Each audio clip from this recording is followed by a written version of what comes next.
মধ্যপ্রাচ্যের সংঘাতে হরমুজ প্রণালী বন্ধের কারণে পণ্য বাজারে কিছু প্রভাব পড়বে, তবে নিত্যপণ্যের প্রয়োজনীয় যোগান আছে বলে জানিয়েছেন বাণিজ্য মন্ত্রী খন্দকার আব্দুল মুক্তাদির।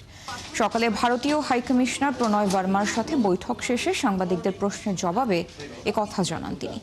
বাণিজ্যমন্ত্রী বলেন, গেল ১.৫ বছরে কিছু প্রতিবন্ধকতা তৈরি হয়েছে। আগামী দিনে বাণিজ্য সম্পর্ক কি করে ভালো করা যায় সে বিষয়ে আলোচনা হয়েছে। সে সাথে প্রতিবন্ধকতার বিষয়গুলো হাইকমিশনারের কাছে তুলে ধরা হয়েছে।